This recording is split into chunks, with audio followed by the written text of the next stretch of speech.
Good afternoon, ladies and gentlemen, and thank you for waiting. Welcome to the Connecting Care Building Community Coalitions to Reduce Readmissions webinar. All lines have been placed on listen-only mode, and the floor will be open for your questions following the presentation. Without further ado, it is my pleasure to turn the floor over to your host, Ms. Carla Thomas. Ms. Thomas, the floor is yours. Thank you, Kelly, and good afternoon, everyone. On behalf of the VHQC team, welcome to today's session. We will conduct a quick overview of the recent changes in the QIO program for those of you who missed our first informational webinar last month. The main focus of today's webinar is to introduce the Connecting Care Transitions Project, which also includes a new medication safety component. We are very excited to continue this work as the new Quality Innovation Network Quality Improvement Organization. At the end of our last project, we held a community celebration webinar. We are posting a link to those community presentations in the chat now for those who are interested in listening to the short community presentations from our Virginia communities. So please check those out. As we talk about the details of this new initiative, please be thinking about how you would like to partner with us in this work, since we are actively recruiting communities to join us in this project. We will open phone lines for questions at the end of the call, but please type your questions into the chat at any time throughout so that we can address them during the presentation or at the end. Our screen has changed a little bit, so to activate the chat, just click on the chat icon on the top right-hand corner of your screen. Slides for this presentation were sent out yesterday to registrants in an email, and we are recording this webinar and posting it to our website in a few weeks. As a start, we'd like to ask you on the phone to quickly share which setting you're representing. Kelly, can you activate the polling question on the right side of the chat? Thank you. So if you could quickly just click on that quick question, that would help us to know who's on the line today. Thank you. We'll go back to that in a minute. So while we're waiting for your answers, I'm going to briefly share my recent care transition story. Within the past 6 months, I had 2 care transition stories occurring at the same time. My 98-year-old grandmother was transferred to the hospital emergency room from home, admitted, and then transferred to a skilled nursing facility after a week. While she was there, she had a few more trips to the emergency room for falls and was eventually readmitted again for pneumonia. She suffered a fall, which resulted in a broken hip, and it led to her eventual death in the hospital. During the same time, my father was also hospitalized from home, then re-hospitalized a week later for an unexpected surgery, then transferred to a long-term acute hospital. After that, he was transferred to an inpatient rehab facility, and now I'm glad to say he has returned home after that 64-day experience. My recent experiences may sound like some of yours, depending upon your role. The work of improving care transitions is very personal and affects all of us at one time or another. And I feel that these stories are what connect us, and they are what drive us to improve care together. We have tremendous opportunities to collaborate, even more than ever before, and I'm looking forward to connecting with many of you in this project. Thank you, all of you, for answering those questions. It looks like the majority of people participating today are representing hospitals, with some others and a few skilled nursing facilities. So welcome. Next, I will turn over the floor to our Chief Medical Officer, Dr. Sally Cook. Good afternoon. Thank you, Carla, and welcome, everybody. I will take just a few minutes to review the new Quality Innovation Network QIO structure and show how the care transitions work is organized to support CMS's goals. But first, we all have stories. Carla just shared some of hers. I will take a few moments to share how my life has been impacted by care transitions, and I should say my mother and father's lives. My mother and father lived in a continuing care retirement community for the last 10 years of their lives. I show this picture of my mom because she loved life and loved seeing the next generation coming along, her great-grandchildren. Both my mother and father had advance directives and told my sister and me, we were powers of attorney, their wishes. And while my sister and I are both in the healthcare profession and my parents had great respect for our work, they never wanted to see doctors or hospitals unless it was really needed. They both needed acute care from time to time. The last time for my mother was with pneumonia and a serious episode of pneumonitis. But she was on the road to recovery and returned to her long-term care facility as soon as possible. And though she had some episodes that could easily have been, could have resulted in multiple trips back to the hospital, she was managed well in the continuing care retirement community with nurses and aides that she knew, our visits to her comfortable room, no ambulance rides, no hard stretchers, and I could go on. Bottom line, we respected her wishes. If families are encouraged to have advance directives and make their wishes known to family and caretakers, many trips to ERs and admissions to hospitals can be avoided. I'm convinced of that. Now to describe the new QIO structure. Our new QIO contract cycle is now extended from 3 to 5 years, which gives us more time to work with you to make even greater improvements in care for Medicare beneficiaries. There are now two types of QIOs: beneficiary and family-centered care QIOs, or BFCC QIOs, as listed on this slide, and Quality Innovation Network QIOs, or QIN QIOs. As you can see here, each are divided into regions, and the BFCC QIO for Maryland and Virginia is QPRO, and BHCC is the QIN QIO. QPRO will manage the following, the functions that are listed on this slide for Maryland and Virginia. These are basically all types of case review, appeals, complaints, higher-weighted DRGs, and EMTALA cases. Listed on the slide are their phone number and their website in case you need to reach them for more specific assistance or information. The next slide is a map that reflects the 14 new QIN regions. Each of these regions includes 2 to 6 states. We are very excited to be able to continue our work in Virginia and to expand our exciting new work in Maryland and to benefit from this timely regional intelligence. As a QIN-QIO, our charge includes championing local-level, results-oriented change by sponsoring projects that are data-driven and include the active engagement of patients and other partners. We encourage participants to be proactive, innovative, and champions of spreading sustained improvements in local communities. We facilitate learning in action networks, sharing clinical QI expertise so we all teach, all learn, especially practical lessons learned and strategies for improvement. We teach and advise as technical experts for every QI project, and we communicate effectively so that optimal learning, patient activation, and sustained change can occur across the region. QINs focus on improving care across 3 key aims: better health, better care, and lower cost. The triple aim with which I am sure you are all familiar. All of our initiatives fall within these categories. The care transitions work supports the aim of better care along with reducing healthcare-associated infections in the hospital setting and care-acquired conditions in our nursing facility projects.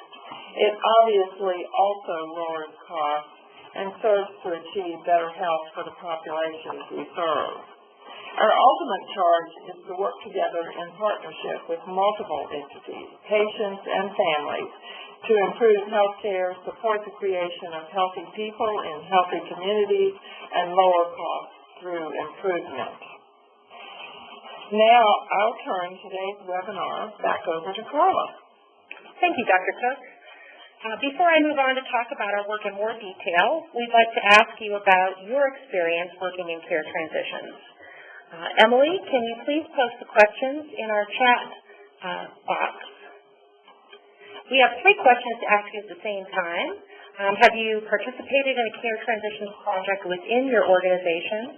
Have you worked with a QIO in care transitions previously? And have you worked with other organizations on a care transitions project? So if you could please take the time to answer those, that would be very helpful. Thank you.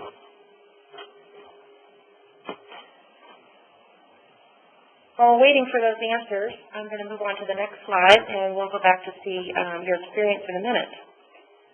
This work really is the cornerstone of many national and CMS strategies.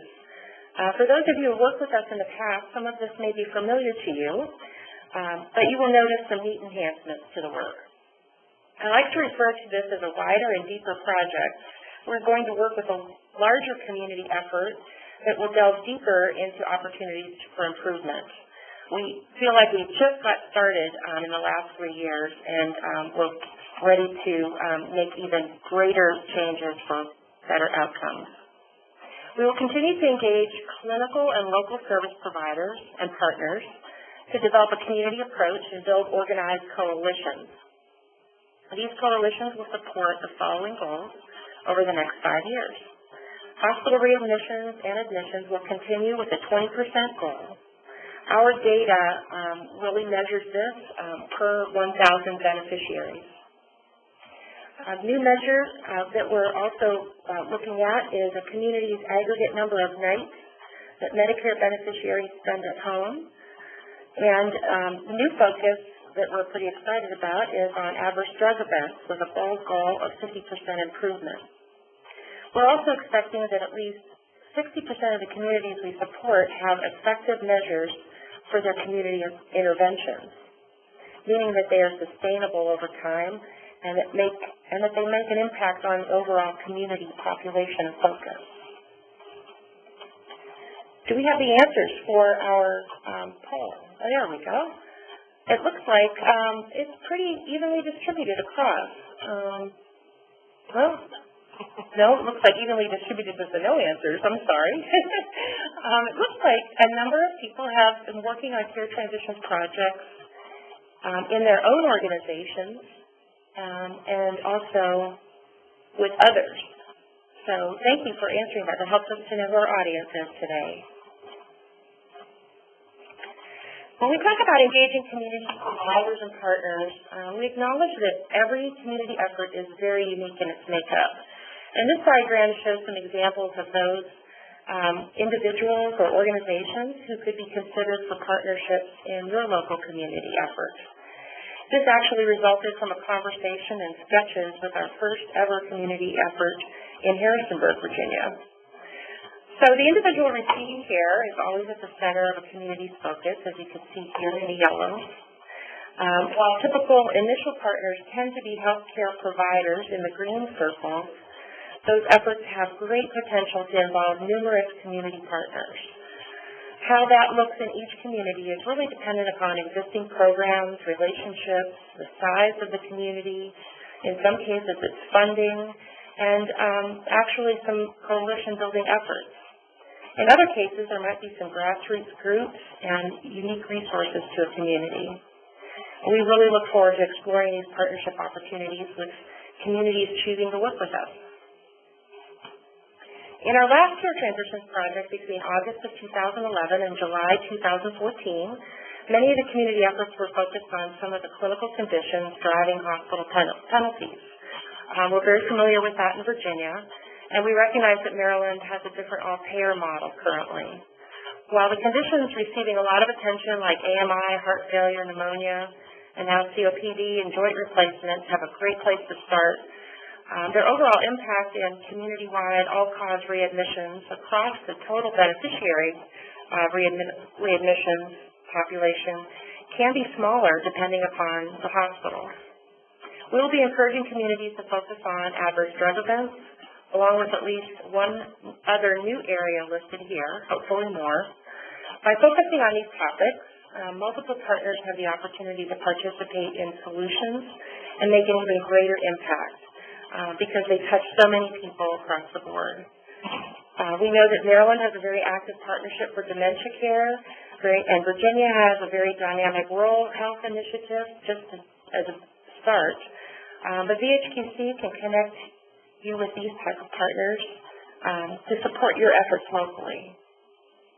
While we're on the topic of new focus areas, I'd like to introduce our pharmacist, Michelle Thomas, who will provide support for our community ADE efforts across the region. Michelle?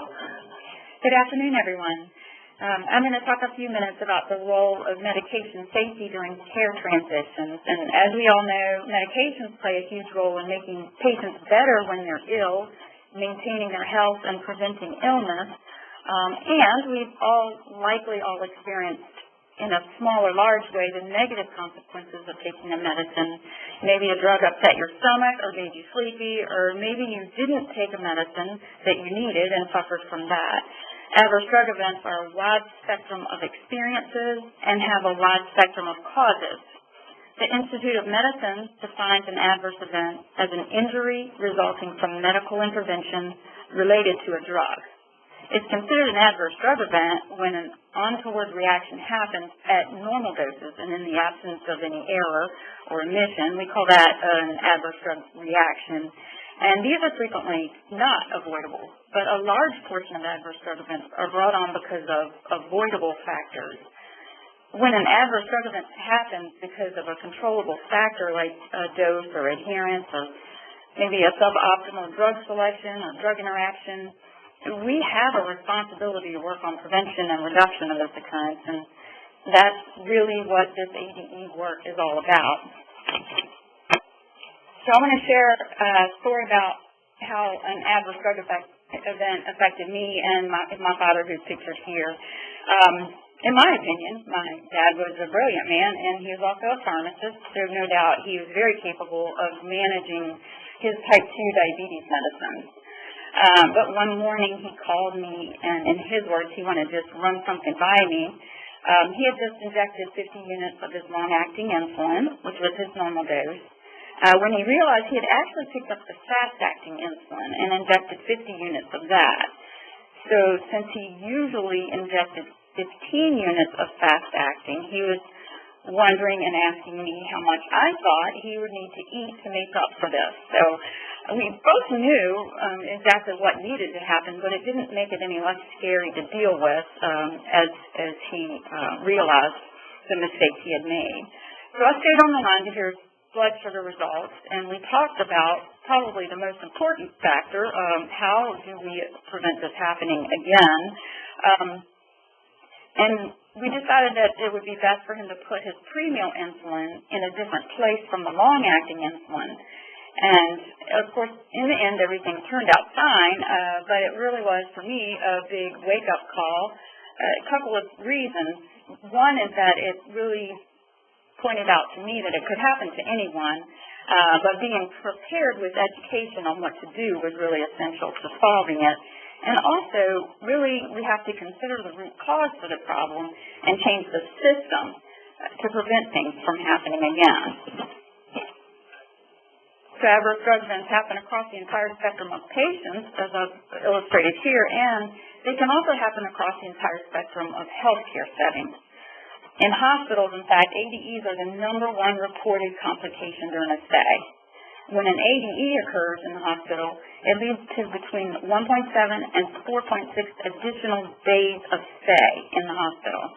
Not only do they complicate the inpatient experience, they also cause patients to be admitted. So, in fact, 125,000 hospital stays per year are directly attributed to an ADE.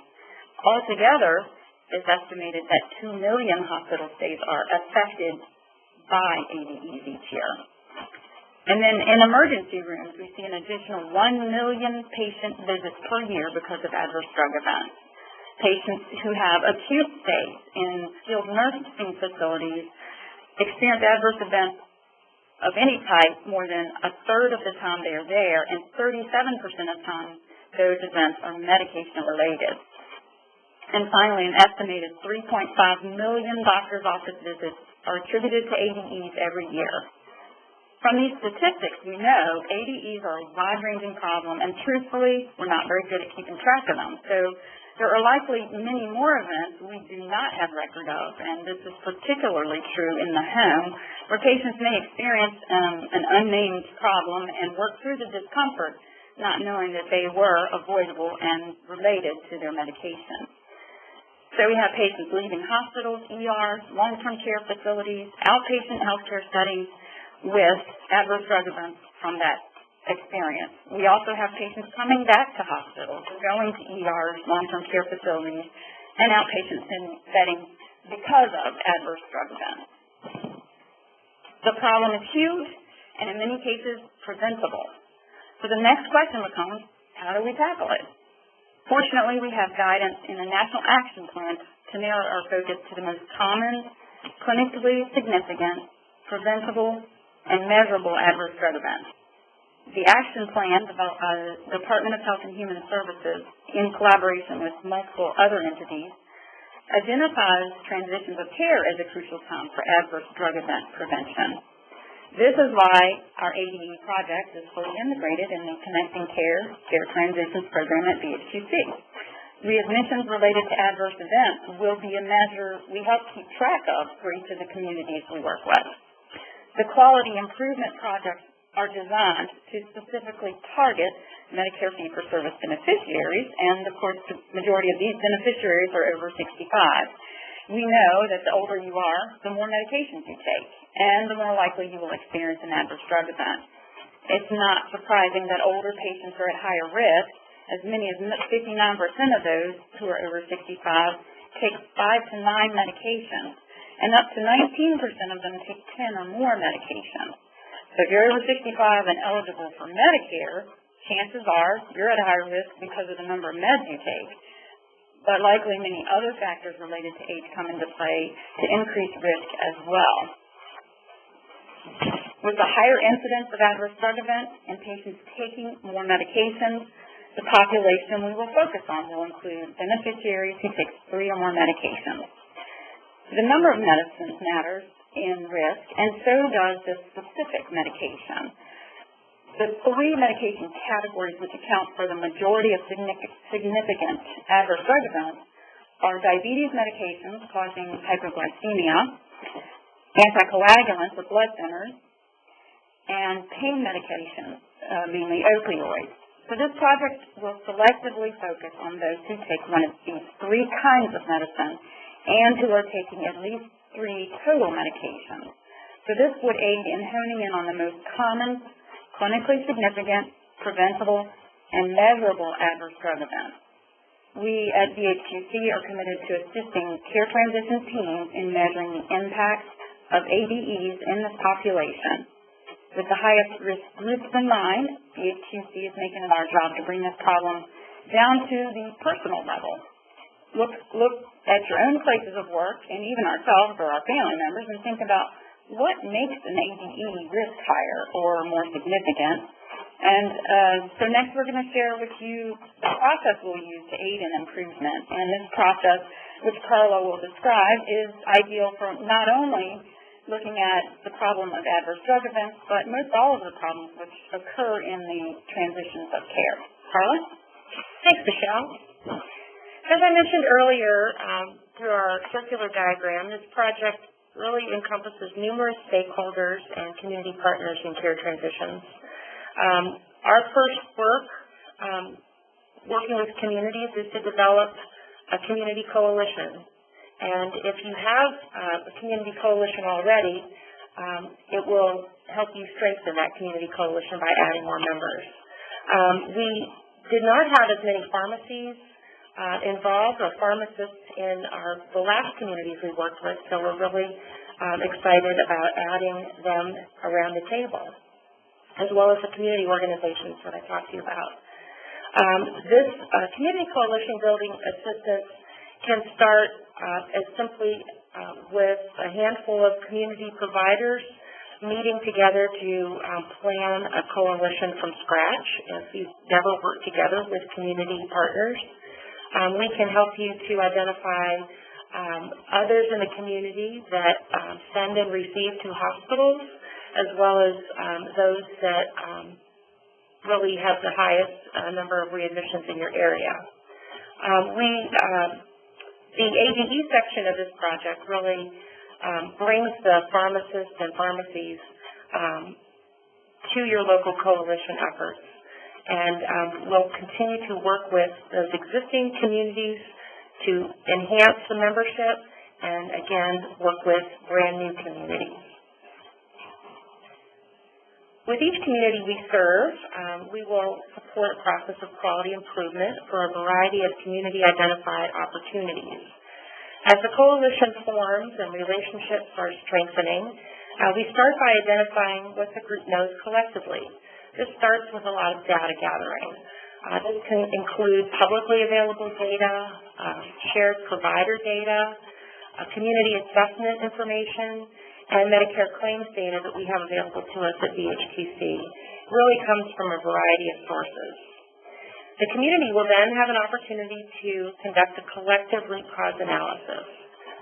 The improvement opportunities are identified with the available data and quality improvement tools and the collective knowledge of the community partners. That leads to a development of a community action plan, and specific interventions are selected based on a review of Medicare beneficiaries at high risk for readmissions and poor outcomes. As interventions are implemented, we encourage community members to conduct small tests of change with the Plan, Do, Study, Act, or PDSA cycles for solutions to identified problems in the community plan. As the improvement plan is implemented, VHQC will provide regular reports to the community to help them gauge their progress toward improvement goals. This includes community-provided data related to the community-implemented interventions, provider-specific data, and Medicare claims data. So as a summary, this is just a high-level list of project activities, including what we assist your community with.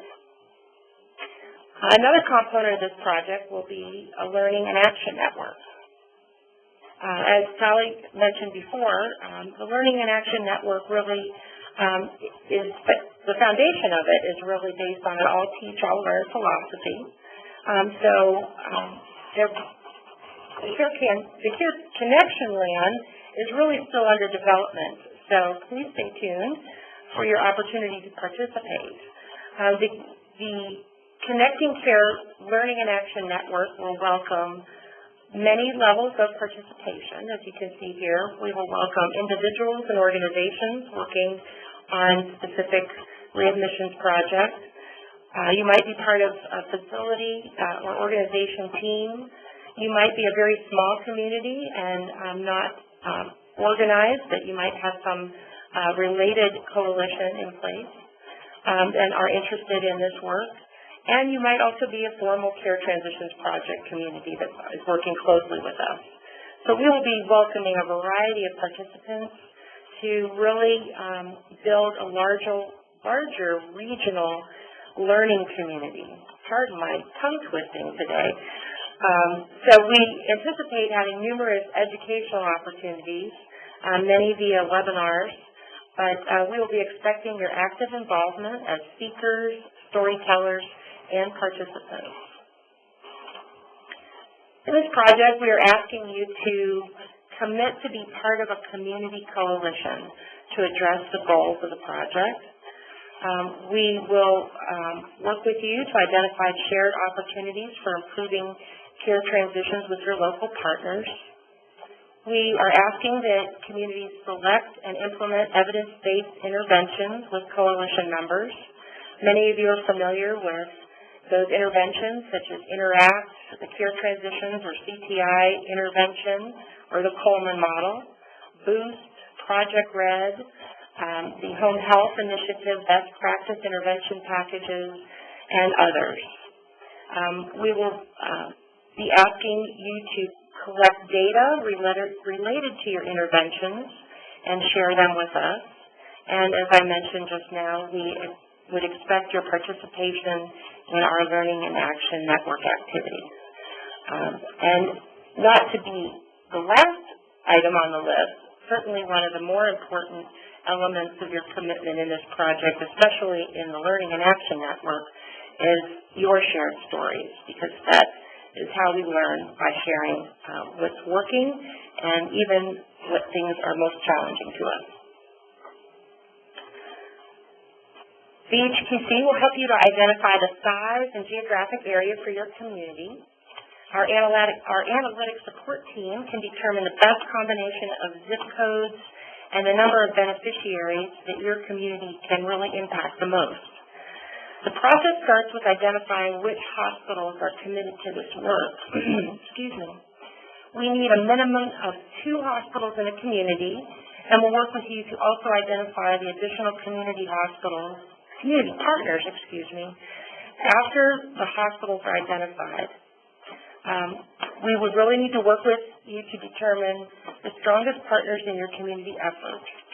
In some more densely populated areas, it would be very difficult to forge ahead with a coalition without 1 or 2 of the hospitals that receive many of the local patients.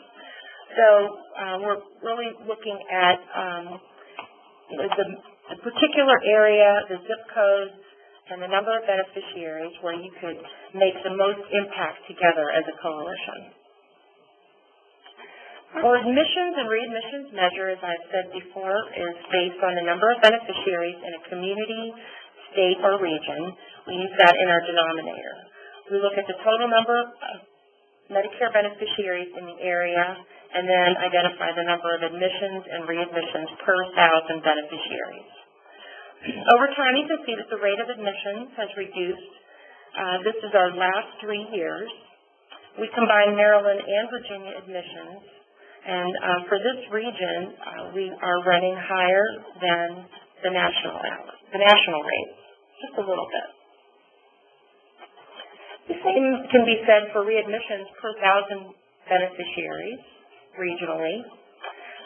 In this project, data reports are provided much like this, and we have many more visuals and charts to show you for states, conditions, locations, etc., but that's another webinar. Maryland rates have run historically higher than the national average, and Virginia's have run a little lower than the national average. Together, we have some work to do to bring it down below the national average, but I think the combination of both states will prove to work very well as we'd be able to share best practices across the region.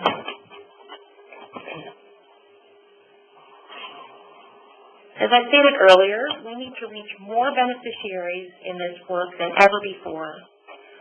All care transitions community efforts need to impact at least 40% of the Medicare beneficiaries in each state and at least 60% total for both. We will target at least 10% of the community beneficiaries for the ADE work. So as you can see by the numbers listed here, we have a lot of ground to cover, and we're looking forward to partnering with you to make an impact with hopefully even more than these beneficiaries listed here. So some of you may be wondering a little bit about some of these questions that we're going to answer here. If you already have a coalition with previous QIO project experience, that is great.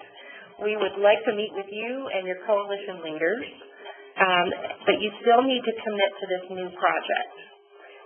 You might need to look at expanding efforts depending upon where your community activity is at this time.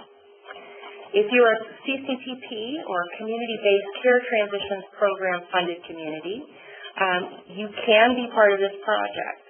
We would need to meet with you as well to discuss how our technical assistance and support can supplement and not duplicate your existing technical support provided for you from the CCTP program. If your hospital is working on readmissions and is supported by a hospital engagement network or a HEN, we can support your efforts and help you continue those efforts and perhaps expand those into a community coalition.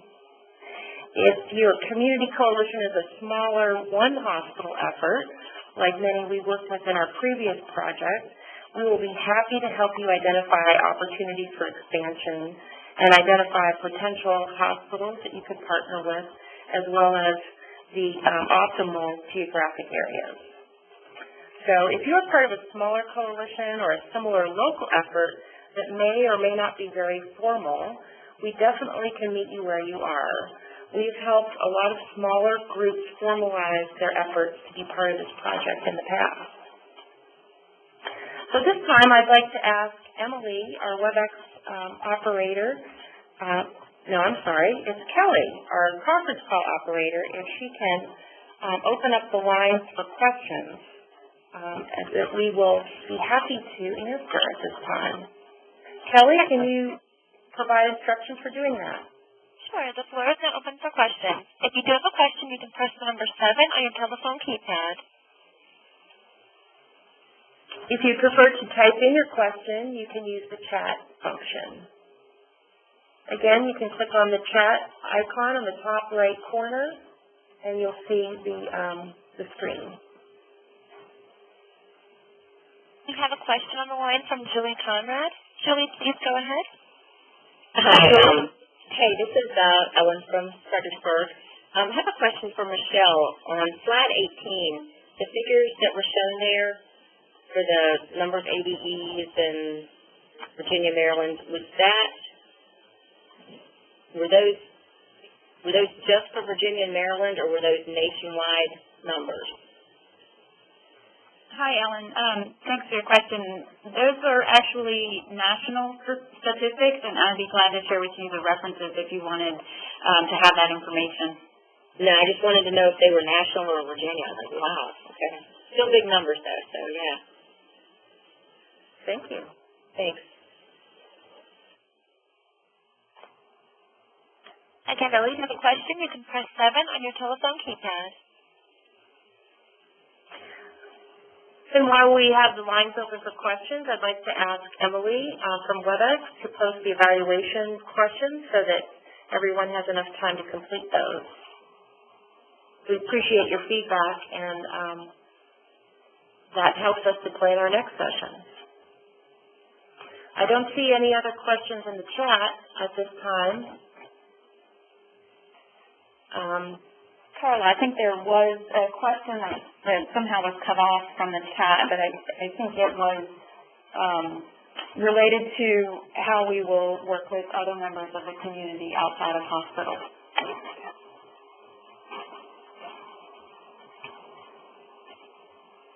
Oh, okay.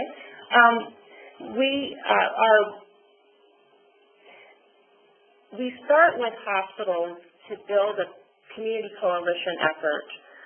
Because we are trying to impact the outcome of readmissions, we can't have a community coalition without hospitals. That's where we start. The partners in the communities and the providers are determined with some data analysis that we conduct. But we work very closely with the community members to identify local relationships and existing groups that might be in place, and they are all invited to the table. We work on a state level. In Virginia, there is a state care transitions coalition, the Virginia Partners for Care Transitions. In Maryland, they have the Maryland Hospital Association has a state level care transitions steering committee that identifies organizations that are really working on this collectively across the region. On the local level, those organizations support and know about opportunities such as this to encourage their members to participate. But every community is a little bit different and unique, and we work with you to identify strong community partners. In some cases, we've helped people identify those partners, and it's very different for the community. Some like to have letters, others have conversations, others have group meetings to launch the opportunity and have us present to do a presentation. We can work with you in a variety of ways. Hopefully that answered that question. Okay, there was another question as to whether there was a cost associated with participation, and of course there is no cost to participation. There's also a question regarding the types of interventions that we envision pharmacists participating in to reduce adverse drug events, and that will be an integrated approach which will include an evaluation of where in each care transitions community the adverse drug events are most common, and focusing in on root cause analysis and a improvement project that includes working with all of the different parts of the community that affect adverse drug events, including everything from the hospital pharmacists, the individuals in the community pharmacists, and all of the stakeholders that would have an influence on adverse drug events. Okay, there's another question asking if this is recorded, and yes, it's recorded. We will post it to our website in a week or two. Let's see, the next question is how do we sign on? Let's go to the next slide. I think there was a previous slide on next steps. There it is. The first step is really to contact myself or Michelle. We're not related, but we're both Mary Thomases, so it's easy to remember us, our emails. This will help us to discuss your community, where you are with your activities, if you have a formal effort in place, if you've had experience doing this before, what your needs are. That will help us identify, your next steps. We would need to identify the hospitals in your community that are committed to this, and determine your geographic area. Then from there, we get the commitments from the hospitals, plan a community kickoff, and that really helps with next steps. Which include a community charter that then signs on the rest of the community partners in a formal care transitions community coalition. So our process is a little bit more involved with getting to know you a little bit better, but that can help us to support your efforts and build a strong community coalition so that you can get the most results possible in your local area. Hopefully that helps to answer that question. Are there any other questions on the line, Kelly? We do have a question from Robert Yogabook. Robert, please go ahead. Yes, I would like to know, in our previous experience with coalitions, we had great support by our QIO at the time, the Delmarva Foundation. My question, or I have two questions here, really is, how do you see KEPRO working with BHQC to initiate and their role in developing these coalitions, considering all the constraints that we're already finding with KEPRO? This is Sally Cook. I want to clarify the respective roles of the Beneficiary and Family Centers QIO, which is KEPRO for this region. The only role they have at this point is to handle individual cases, case reviews, appeals, and complaints and MTALA cases and the things that were listed on a prior slide. They are not at all really involved in the quality improvement projects that we have primarily discussed today that is a part of our role as DHQC for this region, where we're doing, very population-based health projects. I think in terms of going forward with any coalition building, really just think of BHQC as your regional QIO doing all of these QI projects. We're having webinars, actually had some last week and some this week, launching all of the projects that we're doing. And feel free to use, Carla and Michelle, obviously, as contacts for this project, but feel free to use my contact information as well. And just for reference, it's scook@bhqc.org for any of the projects that we are doing. I hope that answers your question. That does, as far as the KEPRO goes. Now, also seeing that this is focused really with Maryland and Virginia, what about for facilities that may have relationships and partnerships with acute care facilities in states other than Maryland and Virginia? For instance, it could be Delaware or, how would that work in these coalitions? They would need to be a component of it. Yeah, I think that's something that we just need to understand what coalition you have and what facilities it represents.